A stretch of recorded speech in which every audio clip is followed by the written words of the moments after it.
విషయాలు నేర్చుకోవడానికి మీరు చూపిస్తున్నటువంటి ఆ గొప్ప పట్టుదలను బట్టి నేను దేవుడిని స్తుతిస్తూ ఉన్నాను, ఆశ్చర్యపోతున్నాను. మరి ఈ తలంపు రావడం మనకి యాదృచ్ఛికం అయితే కాదు. ఇది మనం స్టార్ట్ చేయడం యాదృచ్ఛికం కాదు. దేవుడు ప్రతిరోజు మనం చేసే ధ్యానాల ద్వారా మనకి ఆయన రాకడ, ఆయన రహస్య రాకడ ఎంత వేగిరముగా వస్తుందో, ఎంత దగ్గరగా ఉందో తెలియజేస్తూ ఉన్నాడు. ఈరోజు మనం వినబోయే వాక్యం వింటే కూడా అది ఇంకా చాలా దగ్గరగా వచ్చేసింది అన్న విషయాన్ని మనం అర్థం చేసుకోగలుగుతాం. సో, ప్రకటన గ్రంథం 11వ అధ్యాయం మనం ముగించుకున్నాం. మరి మొదటి 2 వచనాలు ధ్యానం చేయడం జరిగింది. అయితే దాన్ని మరలా మనం చదువుకుంటూ ఆ రెండిటిని టచ్ చేస్తూ మనం ముందుకు వెళ్ళిపోదాము. దేవుడు 12వ అధ్యాయంలో చాలా గొప్ప మర్మాలను ఉంచటం జరిగింది. గొప్ప విషయాలను ఉంచటం జరిగింది. కాబట్టి ఇది ధ్యానం చేసే అవకాశం రావడమే మనకు గొప్ప తరుణం. ఇది ధ్యానం చేయడమే మనకు గొప్ప ధన్యత. ఇది నిజంగా గొప్ప భాగ్యంగా నేను భావిస్తున్నాను. నిజంగా ఇలాంటి అవకాశం ఈ మిషతోటి ఈ ప్రకటన గ్రంథం గురించి సిద్ధపడడానికి దేవుడు నాకు వ్యక్తిగతంగా గొప్ప అవకాశం ఇచ్చాడని నాకు అనిపిస్తుంది. లేదంటే దీన్ని ఇలాగే ఇగ్నోర్ చేసేవాళ్ళమేమో. ఎప్పుడో మనకు గుర్తొచ్చినప్పుడు వాక్యాలు చెప్పడానికి అవసరమైన రిఫరెన్స్‌లని మాత్రం పికప్ చేసుకొని వాటిని మాత్రమే మరి ఉపయోగించే వాళ్ళమేమో. అయితే ఈ తలంపును బట్టి నేను దేవుడిని స్తుతిస్తూ ఉన్నాను. ఈ తలంపు మరి దేవుడు మరి ఈ మీకు ఇక్కడ ఉన్నటువంటి స్త్రీలందరికీ కూడా ఇవ్వడాన్ని బట్టి నేను దేవుడిని ఘనపరుస్తూ స్తుతిస్తూ ఉన్నాను. దేవునికి స్తోత్రం కలుగును గాక. మీరెప్పుడైనా మనము ఆహ్, బహుశా మనం ఆ జనరేషన్ దాటొచ్చేసాము. బట్ వేసవి కాలంలో మన డాబాల మీద పడుకొని, మిద్దెల మీద పడుకొని, ఆకాశంలోనికి చూస్తూ నక్షత్రాలు అలాంటి షేప్‌లో ఉన్నాయి. అక్కడ పిల్లిలాగా ఉంది కనపడుతుంది. లేదంటే కుక్కలాగా కనపడుతుంది. లేదంటే అక్కడ ఇద్దరు వ్యక్తులు ఒకరికొకరు షేక్ హ్యాండ్ ఇచ్చుకున్నట్టుగా కనపడుతున్నారు. ఇలాగ మనము ఆ నక్షత్రాలను మనకు మనమే కొన్ని షేప్స్ ఇమాజిన్ చేసుకొని, ఊహించుకొని ఆహ్, వాటిని బట్టి డిస్కషన్ చేసినటువంటి రోజులు ఉన్నాయి. మీరందరూ చేసే ఉంటారని నేను అనుకుంటున్నాను. ఖచ్చితంగా మరి మేమైతే చిన్నప్పుడు మరి వేసవిలో అందరం గూడా బయట ఆరు బయట మంచాలేసుకొని పడుకొని పైకి చూసినప్పుడు మాత్రం ఆకాశం గురించి, నక్షత్రాల గురించి ఎన్నో ముచ్చట్లు పెట్టుకునేవాళ్ళం. నిజంగా అప్పటి వరకు మనం ఆలోచించం గానీ, ఎప్పుడైతే మన కన్నులు ఆకాశం గొప్ప మహిమంతా గూడా కనపడతా ఉంటుంది. దేవుడు ఎంత గొప్పవాడో అన్న విషయం అర్థమవుతుంది. అయితే కొన్ని కొన్ని సార్లు మనం ఆ విషయాన్ని అర్థం చేసుకోలేక మర్చిపోయి, మనము కేవలము మన ఆలోచనలను, మన సంభాషణలను, మన ఇమాజినేషన్స్‌కి మాత్రమే పరిమితం చేస్తూ ఉంటాం. అయితే ఈరోజు మనము 12వ అధ్యాయం మొదటి వచనం చదువుకున్నట్లయితే, అప్పుడు పరలోకమందు ఒక గొప్ప సూచన కనబడెను. అదేదనగా సూర్యుని ధరించుకొనిన ఒక స్త్రీ ఆమె పాదముల క్రింద చంద్రుడును, శిరస్సు మీద 12 నక్షత్రముల కిరీటమును ఉండెను. అలా రిఫరెన్సెస్ చదువుకుంటామండి.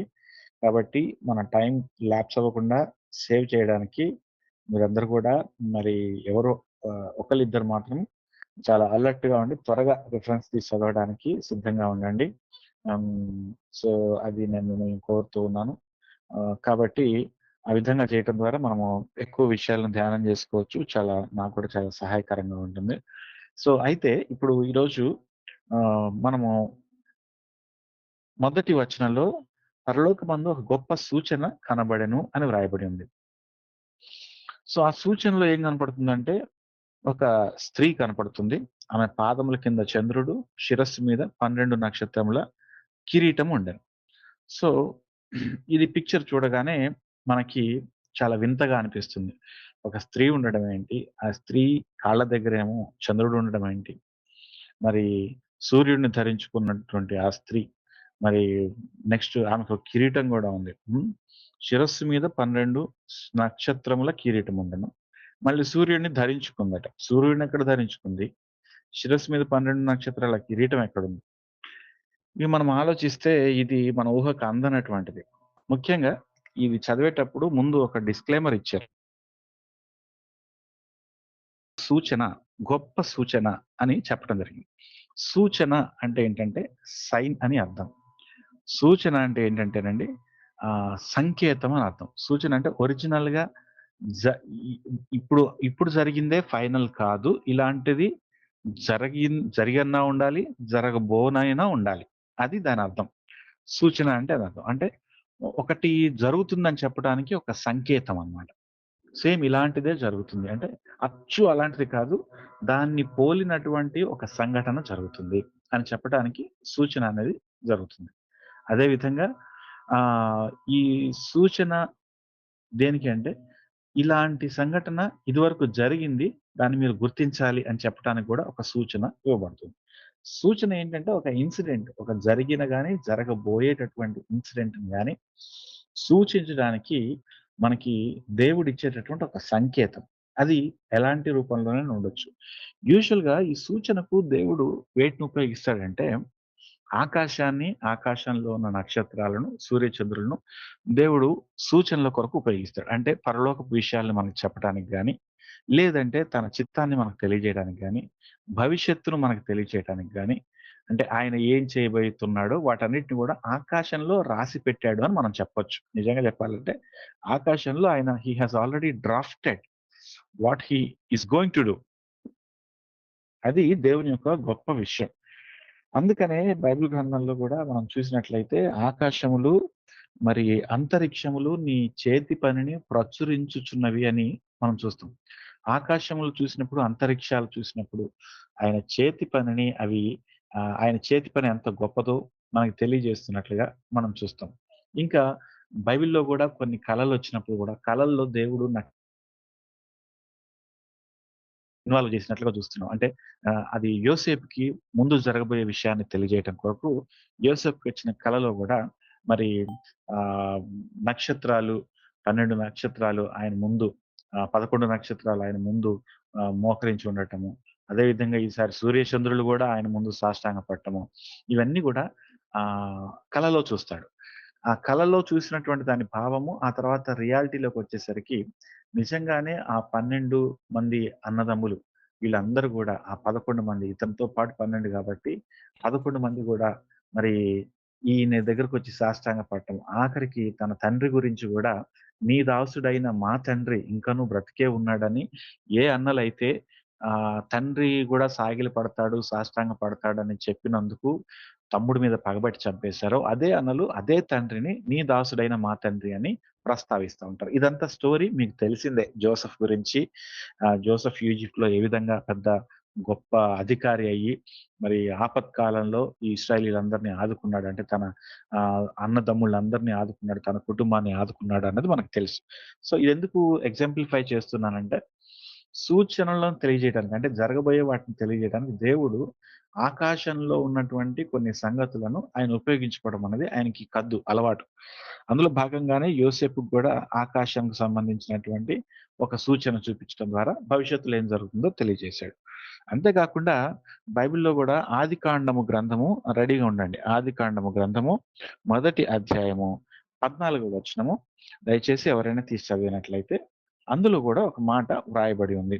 మీరెవరు తీయకపోతే నేను చదువుతున్నాను. దేవుడు పగటిని రాత్రిని వేరుపరచునట్లు ఆకాశ విశాలమందు జ్యోతులు కలుగును గాకనియు అవి సూచనలను కాలములను దిన గాకనియు పలికెను అని అనుకుందాం. అక్కడ ఫుల్ స్టాప్ పెట్టుకుందాం. సో, దేవుడు పగటిని రాత్రిని వేరుపరచునట్లు ఆకాశ విశాలమందు జ్యోతులంటే నక్షత్రాలు గదండీ! నక్షత్రాలు కలుగుతాయట. నక్షత్రాలలో మామూలుగా సూర్య చంద్రులను గూడా వ్యవహారికంలో నక్షత్రాలుగానే పిలుస్తా ఉంటారు. చంద్రుడు నక్షత్రం కాకపోయినా సరే, మనకి వెలుగునిస్తున్నాడు. వెలుగు మరి రిఫ్లెక్ట్ చేసేంత తర్వాత గూడా ఇస్తున్నాడు కాబట్టి యూజువల్‌గా వ్యవహారికంగా గూడా ఆకాశంలో కనపడేటటువంటి సూర్య చంద్రులతో పాటు నక్షత్రాలనే పిలుస్తాం. జ్యోతులయుండు గాకని పలికెను. సో, ఇంకొకటి 2 గొప్ప జ్యోతులను పగటిని ఏలుటకు పెద్ద జ్యోతిని, రాత్రిని ఏలుటకు చిన్న జ్యోతిని నక్షత్రములను చేశాను. సో, అక్కడ క్లియర్‌గా సూర్యచంద్రులను గూడా ఇన్వాల్వ్ చేసినట్లుగా కనపడుతుంది. అయితే మనము ఇక్కడ గ్రహించాల్సింది, ఫోకస్ చేయాల్సింది ఏ పదం మీద అంటే, సూచనలను, కాలములను, దిన సంవత్సరములను సూచించుటకై. సూచనలను సూచించుట కొరకు దేవుడు నక్షత్రాలను తయారు చేశాడు. అంటే నక్షత్రాల పని ఏంటి అంటే కేవలము వెలుగివ్వటం కొరకు మాత్రమే కాదు. నైట్ పడుకున్నప్పుడు మనకి మిణుకు మిణుకుమంటూ కనపడుతూ మనకి ఆహ్లాదాన్ని ఇవ్వడం మాత్రమే కాదు. కేవలం మండడం మాత్రమే కాదు, స్వయం ప్రకాశకంగా ఉండటం మాత్రమే కాదు గానీ, ఈ నక్షత్రాలు సూచనలను మనకు తెలియజేయటం కొరకు గూడా దేవుడు ఏర్పరచి ఉన్నాడు అని మనం తెలుసుకుంటా ఉంటాం. అందుకనే నక్షత్రాలకు సంబంధించినటువంటి అనేక ఆహ్, ఎవరు మ్యూట్ పెట్టుకోలేదండి దయచేసి మ్యూట్ పెట్టుకోండి. హ్మ్. ఎవరిదో సో, ఆ విధంగా ఆహ్, హ్మ్, సూచనలను దేవుడు పెట్టుకున్నట్లుగా అంటే సూచనలను సూచించడం కొరకు నక్షత్రాలను క్రియేట్ చేశాడు. అయితే మనం గమనించినట్లయితే యూజువల్‌గా ఈ నక్షత్రాలు కొన్ని మండలాలుగా ఉంటాయి. అంటే కొన్ని క్లస్టర్స్‌గా ఉంటాయి. గ్రూప్స్‌గా ఉంటాయి. మీరెప్పుడైనా గమనిస్తే ఒక దగ్గరేమో గుంపులు గుంపులుగా, గుత్తులు గుత్తులుగా నక్షత్రాలు కనపడతాయి. మళ్ళీ కొంచెం దూరం దాకా నక్షత్రాలు కనపడవు. మళ్ళీ కొంత దూరంలో ఇంకేదో షేప్‌లో ఉన్నట్టుగా కనిపిస్తా ఉంటాయి. ఇదంతా గూడా ఆహ్, మనం గమనిస్తూనే ఉంటాం. అయితే ఆకాశంలో కాన్‌స్టెల్లేషన్స్ అనేటటువంటివి ఉంటాయి. నక్షత్ర మండలాలు. సోషల్ చదువుకున్న ఎవరికైనా ఈ విషయం తెలుస్తుంది. నక్షత్ర మండలాలంటే కొన్ని గ్రూప్స్ ఆఫ్ స్టార్స్‌ని, నక్షత్రాలను కలిపి నక్షత్ర మండలాలంటారు. ఇందులో నక్షత్రాలుంటాయి. అయితే మొత్తం టోటల్‌గా ఇప్పటి వరకు 88 కాన్‌స్టెల్లేషన్స్‌ని కనుగొన్నారు. అంటే గుర్తించగలిగారు ఇట్లాంటివి శాస్త్రజ్ఞులు. అయితే అందులో ప్రధానంగా ఆహ్, మనకి కళ్ళకి కనపడుతూ లేదంటే మన పరిధిలో మనల్ని ప్రభావితం చేసేటటువంటి శక్తిని కలిగి ఉన్నటువంటి ప్రభావితం చేసే శక్తి అంటే ఆహ్, వేరే విధంగా అనుకోకండి. అవి మన భూమికి ఆహ్, అంటే మన భూమి నుండి మనము చూడగలిగేటటువంటి పరిధిలో ఉన్నాయని అర్థం జేసుకోవాలి. సో, ఇవి ఎన్నున్నాయి ఇలాంటి కన్‌స్టెల్లేషన్స్ అంటే 12 కన్‌స్టెల్లేషన్స్ ఉన్నాయి. అంటే 12 నక్షత్ర మండలాలున్నాయి. వీటినే మన తెలుగు లో ఏమంటామంటే రాశులు అంటామన్నమాట. మనం చాలామంది మన క్రైస్తవేతర ఫ్రెండ్స్ చూస్తే వాళ్ళ బిలీఫ్స్ ఈ నక్షత్రాల మీద రాసులేంటి? నక్షత్రం ఏంటి? మీ నక్షత్రం ఏంటి? అంటే మీరు ఏ నక్షత్రంలో పుట్టారు? ఇలాంటివన్నీ గూడా వాళ్ళు చాలా పర్టిక్యులర్‌గా చూస్తా ఉంటారు. యాక్చువల్‌గా మనము ఈ నక్షత్రాల గురించి తెలుసుకోవటం గాని, ఈ నక్షత్రాలు నిజంగానే బైబిల్‌లో గూడా దేవుడు వాటినెందుకు పెట్టాడంటే, వాటి ద్వారా కొన్ని సంగతులను మనకు తెలియజేయటం కొరకే దేవుడు నక్షత్రాలను బట్టి భూమి మీద ఏం జరుగుతుందో ప్రెడిక్ట్ చేయాలనుకోవడం తప్పు కాదు. దాన్ని ఏమంటారంటే ఆస్ట్రోనమీ అంటారు దాన్ని. Astronomy is never wrong. Astronomy లేకపోతే మనకి వర్షాలు ఎలా పడతాయి? ఎప్పుడు పడతాయి? ఇయన్నీ గూడా వాతావరణ సూచనలు గాని, భూకంపాలొచ్చే సూచనలు గాని ఇవన్నీ గూడా మనకు తెలీదు. So, astronomy is science. There is no doubt about it.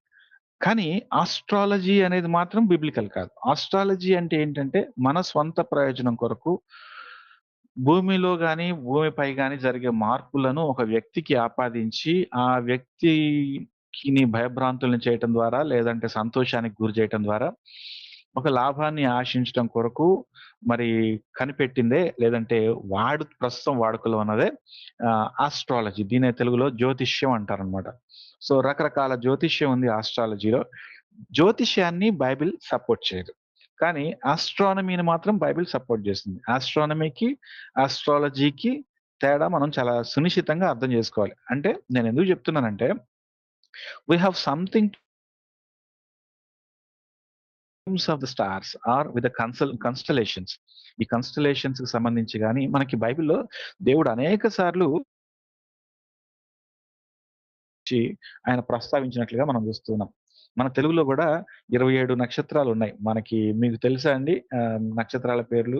ఆహ్, ఇది రోహిణి, కృత్తిక నక్షత్రాలు ఇలాంటివి గూడా మనం చూస్తా ఉంటాం. మనకి ఈ నక్షత్రాల పేర్లు తెలిసినోళ్ళకి ఇవన్నీ కృత్తిక నక్షత్రం, మృగశిర నక్షత్రము, రోహిణి నక్షత్రం, స్వాతి నక్షత్రము ఇవన్నీ మీరు గమనించే ఉంటారు. ఆహ్, మీరు అవన్నీ గూడా వాళ్ళు చెప్తున్నప్పుడు, "అబ్బే! అయన్నీ మేము నమ్మమండి" అని మనం అనేస్తాం గదా! అయితే ఈరోజు మనకు ఒక గొప్ప విషయాలను దేవుడు మనతో మాట్లాడుతున్నాడు. ఈ నక్షత్రాలన్నిటిని గూడా దేవుడు మనకు పేరు బెట్టి వాటిని పిలిచాడు. అందుకని ఈ నక్షత్రాలకి ఒక లెక్కుందండి. అందుకని దేవుడు ఒక్క నక్షత్రాన్ని గూడా పోగొట్టుకుండా ఆయన ఒకసారి కీర్తనల గ్రంథము ఎవరైనా చదవండి. కీర్తనల గ్రంథము 19వ అధ్యాయము మొదటి నుండి 6 వచనాలు. కీర్తనల గ్రంథము 19వ అధ్యాయం మొదటి వచనం నుంచి చదవటం ప్రారంభించండి. నేను మధ్యలో ఆపమన్నప్పుడు ఆపేద్దురు గాని. కీర్తన గ్రంథము 19వ అధ్యాయం మొదటి వచనం. ఆకాశములు దేవుని మహిమను వివరించుచున్నవి, అంతరిక్షము ఆయన చేతి పనిని ప్రచురపరుచున్నది. ఆ, పగటికి పగలు బోధ చేయుచున్నది, రాత్రికి రాత్రి జ్ఞానము తెలుపుచున్నది. ఉమ్, వాటికి భాష లేదు, మాటలు లేవు, వాటి స్వరము వినబడదు. ఉమ్. వాటి కొలనూలు భూమి అందంతటా వ్యాపించి ఉన్నది.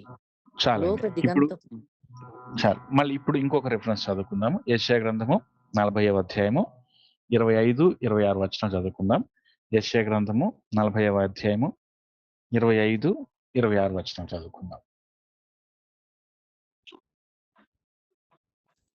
యెహోవా యందే చదవండి. యెహోవా యందే నీతి బలములున్నవి, జనులు నన్ను గూర్చి చెప్పుదురు. ఆయన యొద్దకే మనుషులు వచ్చెదరు. ఆయన కోపపడిన వారందరూ సిగ్గుపడుదురు. యెహోవా యందు ఇశ్రాయేలు వారందరూ నీతిమంతులైన వారై అతిశయింతురు. యెషయా గ్రంథము 40, 25, 26 అండి. 45 అండి. 40, నీవు ఇతనితో సమానుడవని మీరు నన్నెవరిని సాటి చేయుదురు అని పరిశుద్ధుడు Yes. అడుగుచున్నాడు. మీ కన్నులు పైకెత్తి చూడుడి, వీటిని ఎవడు సృజించెను? వీటిని లెక్క చొప్పున వీటి సమూహమును బయలుదేరి చేసి వీటన్నిటికీ పేర్లు పెట్టి పిలుచువాడే గదా. తన అధిక శక్తి చేతను తనకు కలిగి ఉన్న బలాతిశయముల చేతను ఆయన ఒక్కొక్కటి ఆయనను విడిచిపెట్టడు. యాకోబు నా మార్గము యెహోవాకు మరుగై ఉన్నది, నా న్యాయము నా దేవుని దృష్టికి కనబడలేదు అని నీవేళ అనుకున్నావు. ఇశ్రాయేలు నీవేళ ఇలాగ చెప్పుచున్నావు, మీకు తెలియలేదు. సో ఈ వచనంలో మనం చూసాం, ఇందాక వచనంలో ఆకాశములు అంటే ఈ పైన ఆకాశములు ఆయన చేసేటటువంటి పనిని మనకు ఎక్స్ప్లెయిన్ చేస్తున్నాయని మనం అర్థం చేసుకుందాం. ఇంకా ఎవరో రైట్. సో మనము అర్థం చేసుకుందాము. అంటే మీ వాయిస్ దగ్గర కూడా డిస్టర్బ్ బ్రేక్ అవుతా ఉంది వాయిస్. అవునా? ఓకే ఓకే ఓకే సరే, నేనైతే వీలైనంత క్లోజ్ గా ఉన్నాను. But I don't. ఇప్పుడు వినపడుతుందండి మంచిగానే? మధ్యలో బ్రేక్ అవుతుంది అప్పుడప్పుడు. ఓకే సరే. ఒకవేళ కంటిన్యూస్ గా అట్లా బ్రేక్ అయ్యి మిస్ అవుతుందంటే ఒకసారి నన్ను ఆపండి. సరే. సో ఇక్కడ ఏమో ఆకాశములు అంతరిక్షములు ఆయన పనిని మనకు ఎక్స్ప్లెయిన్ చేస్తున్నాయి అని మనకు క్లియర్ గా కీర్తన గ్రంథం 19వ అధ్యాయంలో చూస్తున్నాం.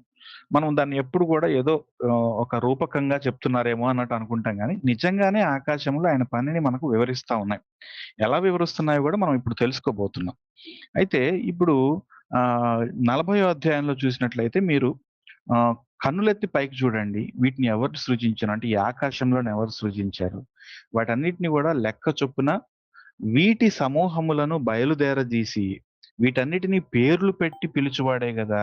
అంటే ఈ ఆకాశ నక్షత్రములను సృజించడం కాకుండా వాటిని సమూహములుగా కూడా ఏర్పరిచాడు. అంటే ఏ నక్షత్రాలు ఏ ఏ గ్రూప్ లో ఉండాలో కూడా ఆయన నక్షత్రాలను విభజించి వాటి స్థలాల్లో వాటిని పెట్టాడు. వాటిని ఏ గ్రూప్ కి చెందినవిగా ఉండాలన్నదే ఆయన నిర్ణయించి ఆ నక్షత్రాలకు పేర్లు కూడా చూస్తున్నాం. ఉదాహరణకు మనము ఒకసారి యోబు గ్రంథము 38వ అధ్యాయము 31, 32 వచనాలు చదువుకుందాం. యోబు గ్రంథము 38వ అధ్యాయము 31, 32 వచనాలు మనం చదువుకున్నట్లయితే అక్కడ ఒకసారి తెలుగులో చదవండి.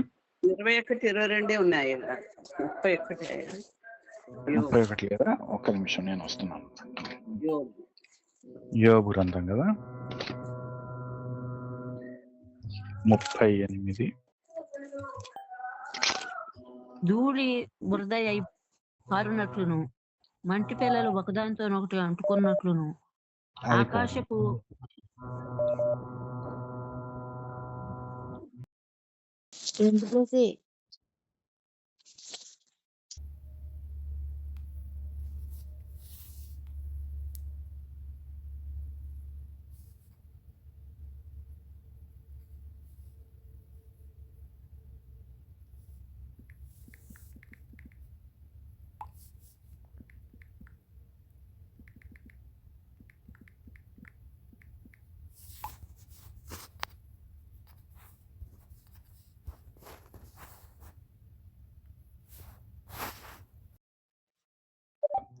కృత్తిక అనే నక్షత్రం గురించి మీకు ఎవరికైనా తెలుసా అండి? కృత్తిక అనే నక్షత్రం గురించి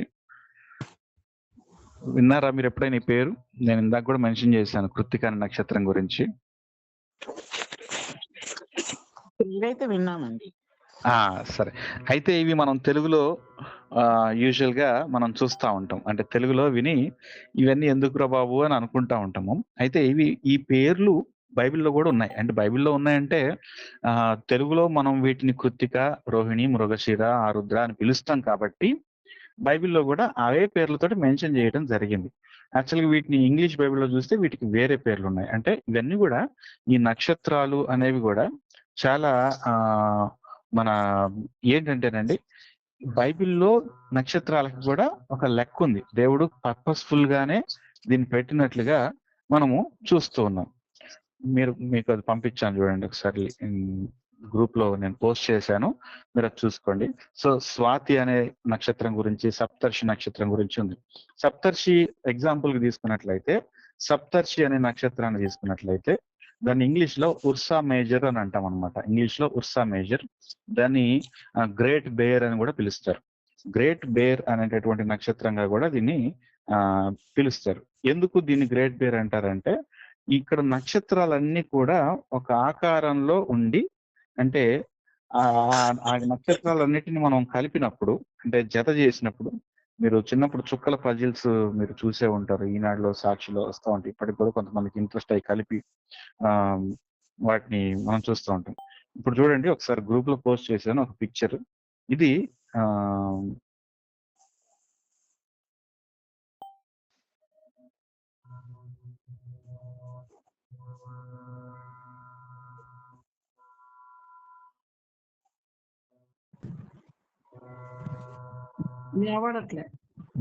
ఒక్క నిమిషం. కన్స్టలేషన్స్ ఉంటే అందులో 12 కన్స్టలేషన్స్ ప్రధానంగా మనం వాడతాం.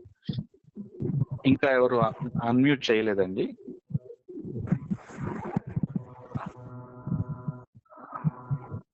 ఎవరన్నా? రైట్. సో మేజర్ గా 12 కన్స్టలేషన్స్ ని మనం పరిగణలోకి తీసుకుంటాము. ఆ 12 ఏంటి అని ఆలోచించినట్లయితే, ఈ 12 కూడా మనందరికి బాగా తెలిసినవి. ఈ రాసులు అంటాం కదా, మేషం ఏరీస్ అని, లియో అని, వర్గో అని. ఇవన్నీ కూడా ఈ 12 రాసుల గురించి మనం రోజు పేపర్లో కూడా రాశి ఫలాలు చూస్తూ ఉంటాం, ఇవన్నీ చూస్తూ ఉంటాం. అయితే నేను ఇదంతా చెప్తున్నానని మీరు కన్ఫ్యూజ్ అవ్వకండి. I'm trying to bring out a point here. నేనేమి రాసుల గురించి చెప్పడం లేదు. Don't come to quick conclusions. అయితే ఇవన్నీ కూడా ఎందుకు ఆ పేర్లు పెట్టబడ్డాయి అని ఆలోచిస్తే, ఇప్పుడు లియో అంటే సింహ రాశి అని ఉంటది కదా. అంటే ఈ రాశిలో ఉన్నటువంటి, ఈ కన్స్టలేషన్ లో, ఈ నక్షత్ర మండలంలో ఉన్నటువంటి ఈ నక్షత్రాలన్నీ కూడా సింహం ఆకారంలో చేర్చబడి ఉన్నాయి కాబట్టి వాటిని సింహ రాశి అంటారు. అదే విధంగా ఇంకా రకరకాలైనటువంటి రాసులు మనకున్న, ఇంకా మేష రాశి అని, లేదంటే ఏరీస్ అని, అట్లనే స్కార్పియన్ అని, నక్షత్రాలు వాటికి సంబంధించినటువంటి కీ పాయింట్స్ ని, కీ ఎలిమెంట్స్ ని మనం కలిపినప్పుడు ఆ షేప్స్ వస్తూ ఉంటాయి. సో ఈ 12 రాసులు, 12 నక్షత్ర మండలాలు అనేవి మొత్తము మనందరికి బాగా పరిచయమే, వైడ్లీ యాక్సెప్టెడ్ థింగ్స్ అన్నమాట. ఇవన్నీ షేప్స్. ఇందులో మనం గమనించినట్లయితే, ఇప్పుడు ఈ బ్యాక్ డ్రాప్ తోటి ఒక్కసారి ప్రకటన గ్రంథము 12వ అధ్యాయము మొదటి 2 వచనాలు మళ్ళీ ఒకసారి చదువుకుందాం. ప్రకటన గ్రంథము 12వ అధ్యాయం. ఇప్పటి వరకు మీరు విన్నది గుర్తుపెట్టుకోండి. ఇప్పుడు నేను చెప్పబోయేది మీకు అర్థం అవుతుంది. 12వ అధ్యాయం మొదటి 2 వచనాలు. అప్పుడు పరలోకమందు ఒక గొప్ప సూచక్రియ కనబడను. సూచన అని రాయబడింది. అంటే సూచన అంటే ఏంటంటే ఒరిజినల్ గా జరగటం లేదు, అది మనకు కనపడుతుంది. ఇప్పుడు మనము ఆ షేప్స్ ని చూసి వాటికి ఎలా పేర్లు పెట్టుకున్నామో, అంటే అవన్నీ కూడా అలా కనపడుతున్నాయని అర్థం. అదేదనగా, సూర్యుని ధరించుకుని ఒక స్త్రీ, ఆమె పాదముల క్రింద చంద్రుడును, శిరస్సు మీద 12 నక్షత్రముల కిరీటం ఉండను. ఇవన్నీ ఎక్కడున్నాయి? పరలోకమందు. అంటే వీటిని హెవెన్స్ అంటే పైకి ఆకాశంలో, పరలోకంలో కనపడుతున్నాయి. ఎలా ఉంది అంటే, ఒక స్త్రీ సూర్యుని ధరించుకుంది, పాదముల క్రిందేమో చంద్రుడు ఉన్నాడు. మరి ఇంకా ఆమెకి 12 నక్షత్రములు ఉన్న కిరీటములు కూడా ఉన్నాయి. సో అంటే ఇప్పుడు మనము ఇది దేన్ని సూచిస్తుంది? యూజువల్ గా అయితే బైబిల్ పండితులు, అనలిస్టులు ఏం చెప్తారంటే, ఈ సంఘటన ఇప్పుడు ఇది ఆల్రెడీ గడిచిపోయినటువంటి సంఘటన అని చాలా మంది అభిప్రాయపడుతూ ఉంటారు. ఎందుకంటే ఇది అంతా కూడా ఆకాశ మండలంలో జరిగేటటువంటి సంఘటన. ఆకాశ మండలంలో నక్షత్ర మండలాలన్నీ కూడా ఈ విధంగా కనపడుతున్నాయి. ఈ ఈ సూచన ఎవరి కోసం ఇవ్వబడుతుంది అంటే యూదులు గ్రహించుకోవటం కోసం ఇవ్వబడుతుంది. యూదులకే సూచన. సూచన యూదులకు కావాలి. పౌలు ఏమంటాడంటే యూదులు సూచక్రియ అడుగుతున్నారు. ఆ! ఆహ్, కానీ ఎవరైతే ఆయన యందు నమ్ముతున్నారో వాళ్ళకి ఈ సూచక్రియలు అవసరం లేదు. ఎందుకంటే మీరు చూడక నమ్మినవాడు ధన్యుడు. సూచక్రియలను కనుక్కొని సూచన చూపిస్తేనే నమ్ముతాను అని చెప్పిన వాళ్ళకి కంటే కూడా ఎవరైతే కూడా సూచన చూడరో అటువంటి వాళ్ళు సూచన చూడకుండా దాని మీద ధ్యాస లేకుండా యేసుక్రీస్తుని నమ్మగలుగుతారో వాళ్ళు గొప్పవాళ్ళన్నది దేవుడు చెప్తున్నట్టుగా ఉద్దేశం.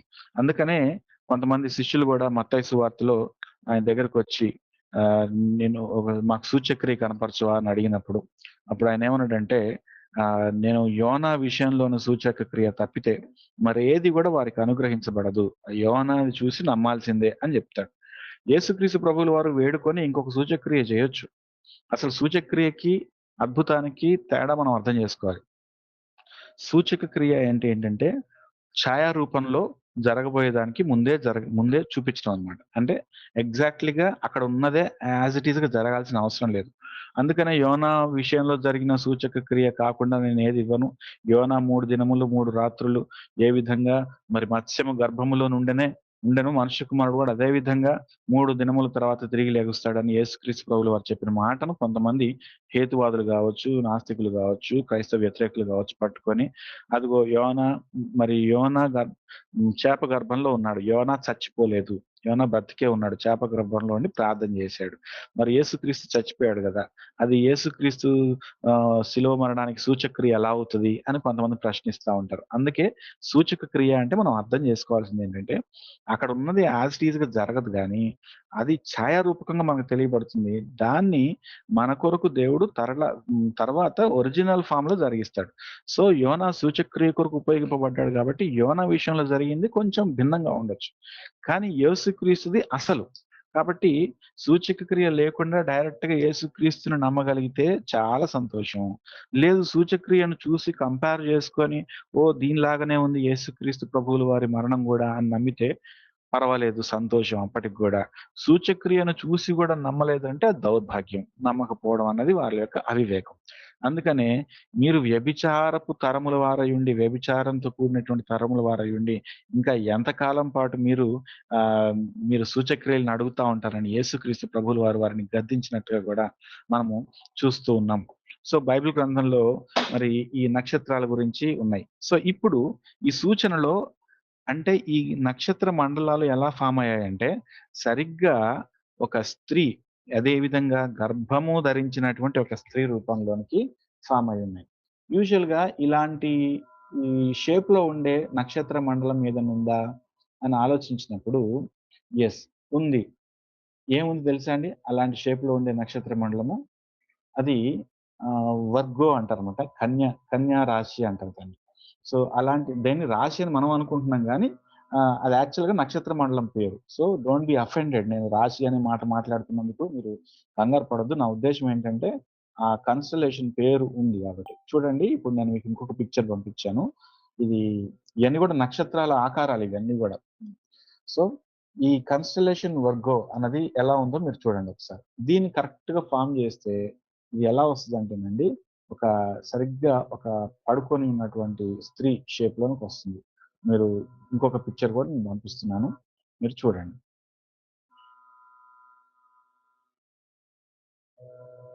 యెస్. సో ఇప్పుడు చూడండి. అంటే ఇక్కడ ఏమవుతుందంటే సరిగ్గా ఈ నక్షత్ర మండలం అన్నది అక్కడ యెరూషలేము నుంచి చూచినప్పుడు కనపడుతుంది పైకి. కానీ దీనికి కొన్ని డిస్క్రిప్షన్స్ ఉన్నాయి.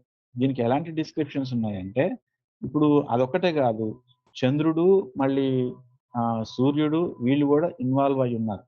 వీళ్ళు గూడా ఎలా ఉన్నారంటే ఆహ్, చంద్రుడేమో కాళ్ళ దగ్గర ఉండాలి. సూర్యుడేమో ధరింపబడి ఉండాలి. అదే విధంగా నక్షత్రాలేమో 12 నక్షత్రాలు తల మీద కిరీటాలుగా ఉండాలి. ఇది మనం గమనించినప్పుడు మనం కంగారు పడక తప్పదు. అయితే సరిగ్గా సెప్టెంబర్ 23వ తారీఖు 2017వ సంవత్సరము ఏం జరిగిందంటే ఈ నక్షత్ర మండలం అనేది ఏది ఈ వర్గో కన్స్టలేషన్ అంటే ఈ ఈ కన్యా రాశికి సంబంధించినటువంటి నక్షత్ర మండలము సరిగ్గా ఆమ్, సూర్యుని పక్కకు వచ్చి చేరినప్పుడు చూడండి, మీకు ఆ పిక్చర్ కూడా పంపించాను. 1 in 7,000 years అని కనపడుతుంది. ఇది కరెక్ట్ గా 7,000 సంవత్సరాలకు ఒక్కసారి మాత్రమే జరుగుతుంది. ఇది జరిగినప్పుడు ఏం జరిగిందంటే యాక్చువల్ గా మీరు ఇప్పుడు ఆ పిక్చర్ లో చూస్తున్నట్లయితే సరిగ్గా చంద్రుడికి సూర్యుడికి మధ్యలోనికి ఈ నక్షత్ర మండలం, ఈ వర్గో అనేటటువంటి నక్షత్ర మండలం వచ్చి చేరింది. చేరిన తర్వాత దీనికి పైన లియో అనేటటువంటి నక్షత్ర మండలం చేరింది. లియో అనేటటువంటి నక్షత్ర మండలంలో సాధారణంగా అయితే 9 నక్షత్రాలే ఉంటాయి. కానీ అనుకోకుండా అంటే చాలా ఆశ్చర్యకరంగా మరి బైబిల్‌లో 12 అని ఉంది గదండీ! 12 నక్షత్రాలు గదా! దీన్ని ఎలా పోలుస్తారు మరి మీరు అని అనొచ్చు మీరు. అయితే వెంటనే అక్కడ మనకి సరిగ్గా ఆ పర్టిక్యులర్ డేట్‌ని ఏమైందంటే మెర్క్యూరీ అంటే బుధుడు, మార్స్ అంగారకుడు, వీనస్ శుక్రుడు ఈ 3 గ్రహాలు గూడా అక్కడికొచ్చి చేరాయి. అంటే ఈ గ్రహాలు చేరడం అంటే గ్రహాలు మాత్రమే అక్కడ చేరటం గాదు. మన భూమి తిరుగుతూ ఉంటది, గ్రహాలు తిరుగుతూ ఉంటాయి. కాబట్టి ఇవన్నీ గూడా తిరుగుతూ ఉన్నప్పుడు సరిగ్గా పర్టిక్యులర్ పాయింట్ ఆఫ్ టైమ్‌లో యెరూషలేము నుండి పైకి చూసినప్పుడు, యెరూషలేము నుండి నక్షత్ర మండలాన్ని గమనించినప్పుడు ఎగ్జాక్ట్‌లీగా సూర్యుడిని పక్కకి ధరించుకున్నటువంటి ఒక స్త్రీ పైన ఒక కిరీటం లాంటి 12 నక్షత్రాలను ధరించుకొని కింద చంద్రుడిని కలిగినట్లుగా కనపడింది. ఇది కనపడిందా లేదా అన్నది రుజువులు ఉన్నాయి. సెప్టెంబరు 2017లో ఇది వచ్చింది. దీని గురించి మీరు ఒకసారి బ్రౌజ్ చేస్తే గూగుల్‌లో నిజంగా ఇలాంటి ఫార్మేషన్ అనేది ఒకటి ఏర్పడింది. అయితే దీని గురించి యూదులు ఇంతగనము సూచక్రియ అడుగుతా ఉంటారు, సంకేతాలు అడుగుతా ఉంటారు. కానీ ఇలాంటివి వచ్చినప్పుడు మాత్రము వాళ్ళు ఏమి పట్టనట్టుగా, గ్రహించినట్లుగా ఉంటున్నారు. సో ఇది ఆల్రెడీ జరిగిపోయింది అని చెప్పడానికే చాలా మంది నమ్ముతా ఉంటారు. కానీ ఇది జరగలేదు అని మాత్రం ఎవరు నమ్మరు. నిజంగానే ఇది జరిగిపోయినట్లుగానే మనం అర్థం చేసుకోవాలి. ఎందుకంటే ప్రకటన గ్రంథంలో అన్ని అధ్యాయాలు గూడా మనకి వరుసగా వ్రాయబడలేవు. అంటే ఒకే సంఘటన గురించి డిఫరెంట్ డిస్క్రిప్షన్స్ వ్రాయబడ్డాయి కొన్ని సందర్భాల్లో. కొన్ని సందర్భాల్లో ఏంటంటే మీరు గమనించండి, ఆ తరువాత అనే పదం కంటే గూడా అప్పుడు, అంతటా లేదంటే నేను మరొకసారి చూడగా అని వ్రాయబడతా ఉంటాయి. అంతేగాని ఒక సీక్వెన్స్‌లో దీని తర్వాత ఇది జరిగింది, దీని తర్వాత ఇది జరిగింది అన్నది మనకి అన్ని చోట్ల కూడా ఉండదు. అంటే క్రోనాలాజికల్ అధ్యాయం మాత్రము ఇది ఎప్పుడో జరిగిపోయినటువంటి దాని గురించి మనకి దేవుడు తెలియజేస్తున్నాడు. అంతేకాదు దీని ఎఫెక్ట్ ముందు కూడా ఎందుకు ఎప్పుడో జరిగిపోయింది. ఇప్పుడు దీని ఆత్మీయ అర్థానికి వద్దామండి. ఇప్పుడు మనం ముందుకు వచ్చినట్లయితే ఆమె గర్భిణి అయ్యి ప్రసవ వేదన పడొచ్చు, ఆ నొప్పులకు కేకలు వేయి గర్భిణి అయ్యి అని అన్నాం కదండి. ఈ గర్భిణి అని ఎలా తెలుస్తుంది ఈ కన్స్టలేషన్ లో చూస్తే అంటే అదే టైంకి జూపిటర్ అంటే బృహస్పతి అనేట మధ్యలోనికి వచ్చి చేరింది. అంటే ఈ గర్భంలోనికి వచ్చి చేరినట్టుగా చూసినప్పుడు అది కరెక్ట్‌గా ఎట్లా అంటే గర్భవతి అయినటువంటి స్త్రీ పడుకొని ఉన్నట్లుగా, అంటే అక్కడ ఉన్నట్లుగా కాళ్ళ వైపేమో చంద్రుడు ఉన్నట్లుగా, తల వైపు సూర్యుడు ఉన్నట్లుగా ఇది కనిపించింది. సరే ఇది కొంచెము మనకి ఎట్లా అనిపిస్తదంటే ఇది ఈ కంపారిజను మనకు అంత పొసిగినట్టుగా అనిపించట్లేదండి అని అనుకునే అవకాశం కూడా ఉంది. అయితే దీన్ని నమ్మాలని కూడా నేను చెప్పడం లేదు. కానీ ఇది జరిగింది. ఇది అయి ఉండడానికి ఎక్కువ అవకాశాలు ఉన్నాయని మనం అర్థం చేసుకోవాలి. అయితే ఇప్పుడు దీని ఆత్మీయ అర్థానికి వచ్చినప్పుడు ఇప్పుడు ఈమె గర్భిణి అయి ప్రసవ వేదన పడుచు, ఆ నొప్పులకు కేకలు వేయుచుండెను. అంతటా పరలోకమందు ఇంకొక సూచన కనపడింది. ఇప్పుడు ఈ స్త్రీ ఎవరు అని అడిగితే అది కూడా చూద్దాం మనము. ఇప్పుడు ఇంకొక సూచన కనపడుతుంది. అంటే ఇంకొక సూచక్రియ. ఇదిగో ఎర్రని మహాఘట సర్పం, దానికి 7 తలలను 10 కొమ్ములను ఉండెను. దాని తలల మీద 7 కిరీటములుండెను. దాని తోక ఆకాశ నక్షత్రములలో 3వ భాగము నీడ్చి వాటిని భూమి మీద పడేసింది. ఏమండి, కన్యా రాశి గురించి అంటే ఈ వర్గో అనేటటువంటి నక్షత్ర మండలం గురించి చెప్పారు. మరి ఇప్పుడు ఈ ఘట సర్పం సంబంధించింది కూడా ఏదన్నా ఉందా అని అడిగితే డెఫినెట్ గా ఉంది. ఘట సర్పానికి సంబంధించి డ్రాకో అనేటటువంటి ఒక నక్షత్ర మండలం ఉంది. డ్రాకో అంటే దాన్ని ఇంకొక భాషలో అంటే దాన్ని డ్రాగన్ అని కూడా అంటారు. సరిగ్గా ఆ నక్షత్ర మండలంలో ఉన్నటువంటి అవి ఎలా ఉంటాయంటేనండి డ్రాగన్ షేప్ లోనే ఉంటాయి. అంటే ఘట సర్పము షేప్ లోనే ఉంటాయి అందులో ఉన్న పాయింట్స్ అన్ని కూడా. మీకు మళ్ళీ ఒక పిక్చర్ పోస్ట్ చేస్తున్నాను. చూడండి. మీరు ఇప్పటికిప్పుడు అంత క్లియర్ గా అనాలిసిస్ చేసుకోకపోయినా కానీ మీరు తర్వాత చూడండి. మీరు ఒక్కసారి ఇందులోనికి మీరు వీటిని అధ్యయనం చేయడం స్టార్ట్ అయితే మీకు టైం తెలియదు, నిద్ర తెలియదు, ఆహారం తెలియదు. అంత ఇంట్రెస్టింగ్ గా ఉంటాయి. ఎందుకంటే Bible is so real that even the astronomy has to obey it. అంటే ఈ జరుగుతుంది కానీ బైబిల్ ఖగోళ శాస్త్రంలో జరిగేది చూసి రాయబడలేదు. బైబిల్లో ఏది రాయబడిందో దాని ప్రకారమే అది బైబిల్ యొక్క గొప్పతనం. ఇన్ని విషయాలు దేవుడు ఇంత స్పష్టంగా ఇంత కరెక్ట్ గా అంటే బైబిల్కు మించినటువంటి జ్ఞానం ఇంకా మరి దేనిలో లేదని ఆయన చెప్పడానికి మనకి ఇవన్నీ కూడా చూపిస్తా ఉన్నాడు. ఈ మహాఘట సర్పము ఇప్పుడు మరలా ఇంకొక కన్స్టలేషన్ లో కనపడుతూ ఇప్పుడు ఈమె ఏం చేసింది, ఈ మహాఘట సర్పం ఎవరు అని అడిగితే ఇది ఎవరో కాదు, సాతానే. దానికి 7 తలలను 10 కొమ్ములు ఉండెను. దాని తలల మీద 7 కిరీటములు ఉండెను. దాని తోక ఆకాశ నక్షత్రములలో 3 భాగం నిడిచి వాటిని భూమి మీద పడవేసెను. కననయున్న ఆ స్త్రీ కనగానే ఆమె శిశువును మృంగివేయాలని ఆ మహాఘట సర్పము స్త్రీ ఎదుట నిల్చుండెను. సో ఇప్పుడు ఈ కననై ఉన్నటువంటి ఈ స్త్రీ ఎవరు అని మనం అర్థం చేసుకోవాలంటే ఈ స్త్రీ ఇశ్రాయేలును బైబిల్ గ్రంథంలో చాలా సందర్భాల్లో కూడా కన్యగా పోల్చడం జరిగింది. సియోను కన్య మనం పాడుతాం కదండి, సియోను కన్య సంభ్రమపడుచు వేయుము కేకల్. ఇశ్రాయేల్ దేశము సియోను కన్యగా అభివర్ణించబడింది. ఈ కన్య ఎవరు అంటే ఇశ్రాయేలు. ఎందుకు ఇశ్రాయేలు అని చెప్తున్నానంటే ఆ తర్వాత ఇశ్రాయేలు ఈ శిశువు, ఈ స్త్రీ కనింది ఒక శిశువుని. ఈ శిశువును మింగేయడానికి ఘట సర్పము స్త్రీ ఎదుట నిల్చుంది. ఈ స్త్రీ కనినటువంటి శిశువే యేసుక్రీస్తు ప్రభువుల వారు. యేసుక్రీస్తు ప్రభువుల వారు ఇశ్రాయేలులో నుండి వచ్చాడు. కన్యకు మరియమ్మ గర్భాన జన్మించాడు. మరి కన్య మరియమ్మ గారు కదండి, ఈ స్త్రీ మరియమ్మ గారు అని అనుకోవద్దు. ఇక్కడ స్త్రీ ఏంటంటే ఇశ్రాయేల్ దేశాన్ని అంతటిని సూచిస్తుంది. ఇశ్రాయేలీలో నుండి ఆయన వచ్చాడు కాబట్టి అది సూచిస్తుంది. కాబట్టి ఇక్కడ నుంచి యేసుక్రీస్తు ప్రభువుల వారు జన్మించాడు. యేసుక్రీస్తు ప్రభువుల వారిని ఎలానైనా వశపరచుకోవాలని, ఆయన మిషన్ అకంప్లిష్ చేయకుండా ఆపేయాలని మీదకి తీసుకెళ్లి పట్టణాలన్నీ చూపించి నాకు సాగిల పడితే నేను వీటన్నిటికి కూడా నిన్ను యజమానిగా నీ సొత్తుగా చేస్తాను, నేను నీకు ఇస్తానంటాడు. దూకు నిన్ను దేవతలు కాపాడతాయని చెప్తాడు. లేదంటే రాళ్లను రొట్టెలుగా చేసుకుని తినన్నాడు. అనేక రకాలుగా శోధించడానికి ఆయన్ను ఈ సాతానుడు నేత్రాశ, శరీరాశ, జీవపుడము అనే అనేక రకాల శోధనలతో యేసయ్యను శోధించి ఆ శిశువు అయినటువంటి, అంటే శిశువుగా ఇక్కడ అభివర్ణించబడుతున్నటువంటి యేసుక్రీస్తుని మింగివేయాలని, అంటే ఆయన మిషన్ ని అట్లనే అక్కడే సమాధి చేసేయాలని, ఆయన చేయాలనుకున్నటువంటి పని ఏ పని అయితే చేయడానికి వచ్చాడో మరి దాన్ని పని చేయకుండా, పూర్తి చేయకుండా ఆయన మధ్యలోనే ఆపివేయాలని శతవిధాల ప్రయత్నం చేశాడు. కానీ ఇక్కడ ఏం జరిగిందో మళ్ళీ మనం చదువుతాం. అయితే ఘట సర్పము స్త్రీ ఎదుట సమస్త కనగానే శిశువును మింగివేయాలనని ఆ ఘట సర్పము స్త్రీ ఎదుట నిలిచిండరు. సమస్త జనములను ఇనుపదండముతో ఏలనై ఉన్న ఒక మగ శిశువు ఆమె కనగా ఆమె శిశువు దేవుని యొద్దకును ఆయన సింహాసనం వద్దకును కొనిపోబడింది. సో ఈ కనబడినటువంటి, అంటే ఈ జన్మించినటువంటి ఈ శిశువు అయినటువంటి యేసుక్రీస్తు ప్రభువుల వారు ఆయన మృతులలో నుండి తిరిగి లేచి, ఆయన పరిచర్యను చేసిన తర్వాత చనిపోయి పాతి పెట్టబడి తిరిగి లేచి మళ్ళీ ఎక్కడ కొనుకోబడ్డాడంటే పరలోకంలో కొనుకోబడ్డాడు. సో ఇప్పుడు ఈ మహాఘట సర్పం ఈ శిశువుని ఏం చేయలేకపోయింది. ఆ స్త్రీ ఏమైంది మరి, అరణ్యమునకు పారిపోయింది. ఆ స్త్రీ ఎవరు అనుకున్నాము, ఇశ్రాయేలీలు అనుకున్నాం.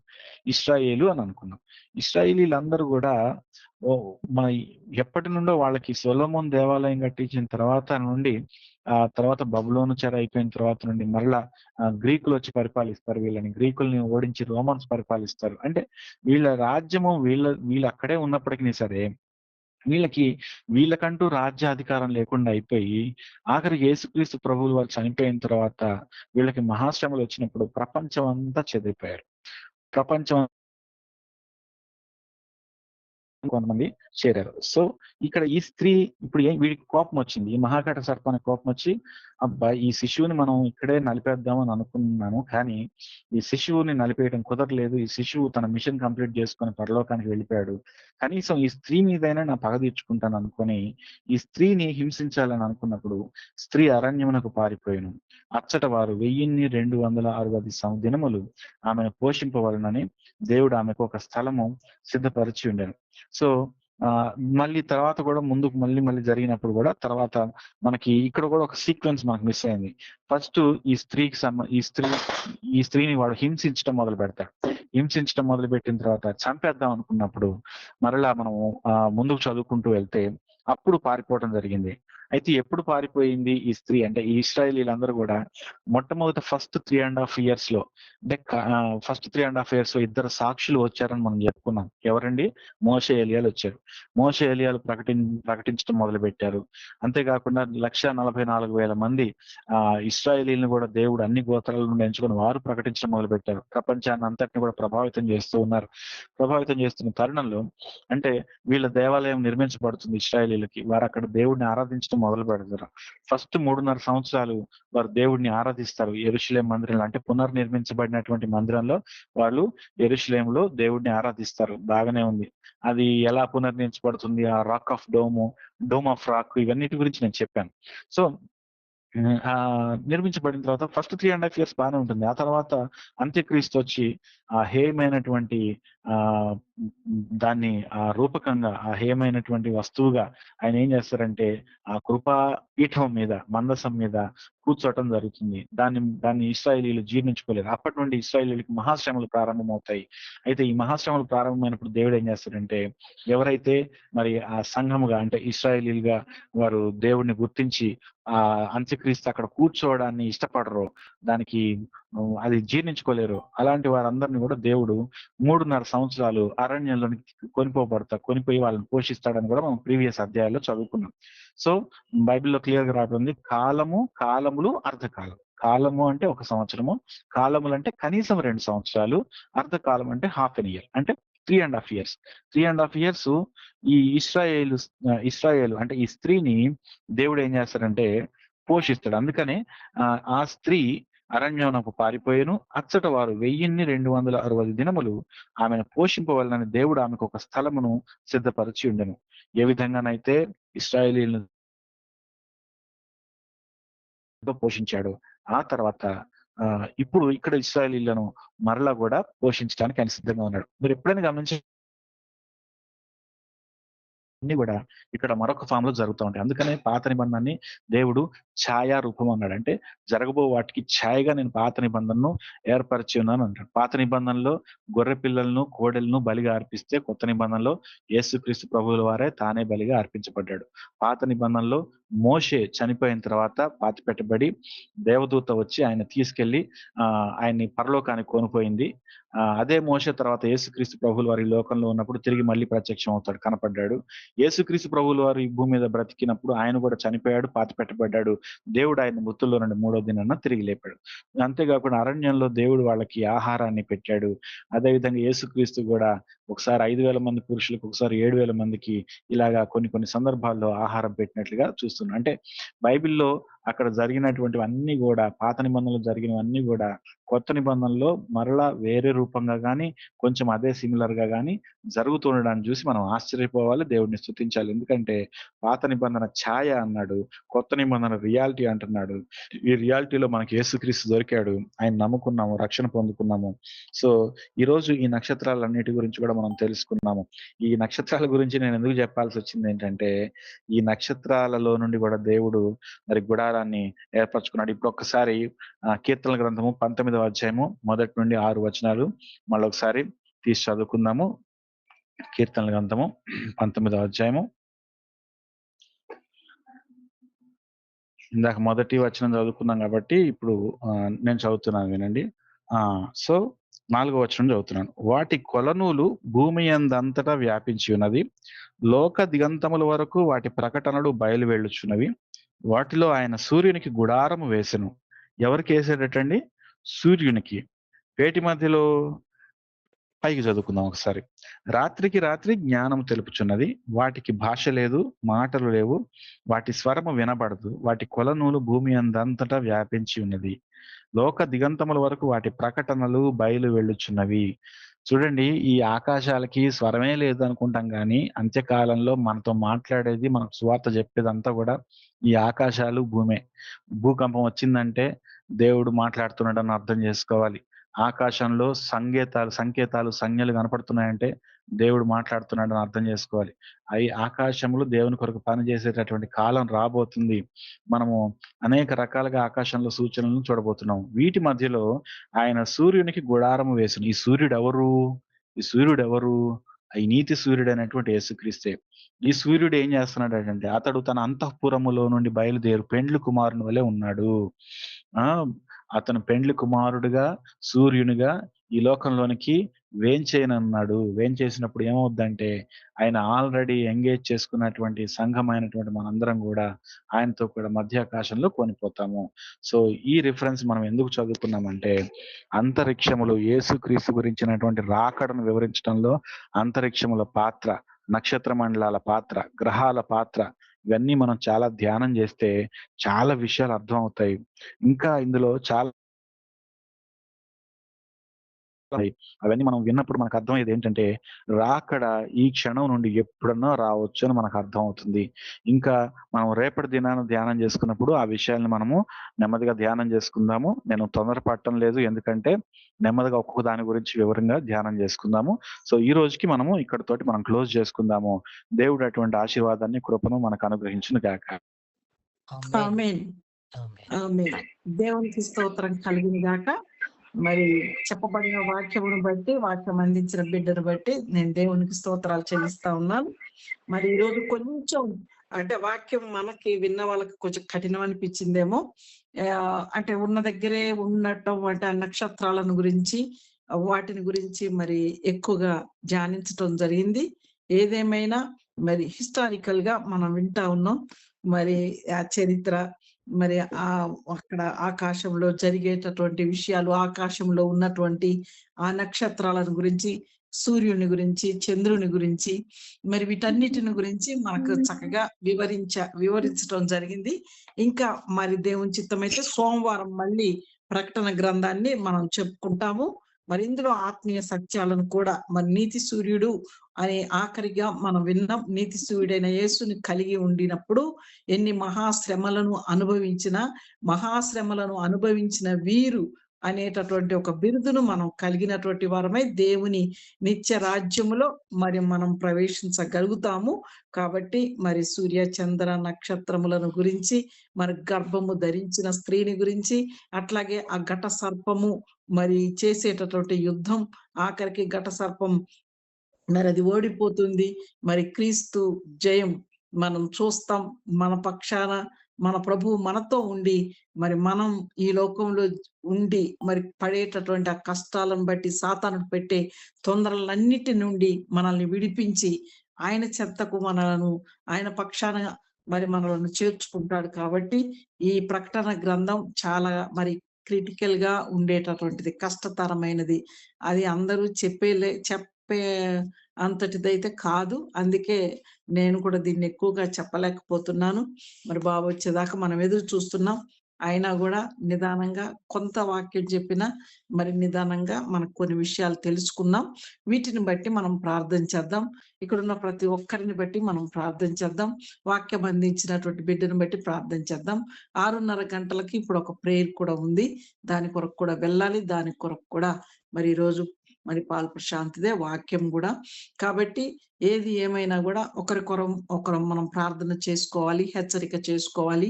అంచె దినాలు బహు సమీపముగా ఉన్నాయని తెలుసుకున్నటువంటి వారమై ప్రతి ఒక్కటిని కూడా దేవుడు సృజించిన సృష్టిని, మరి అంతరిక్షములు దేవుని యొక్క ఆ యొక్క కార్యాలను వర్ణిస్తున్నాయని మనం ఇప్పుడు తెలుసుకున్నాం. కాబట్టి ప్రతి ఒక్క విషయాన్ని కూడా మనం తెలుసుకోవాలి. ప్రతిది కూడా ఆయన సృష్టించినటువంటి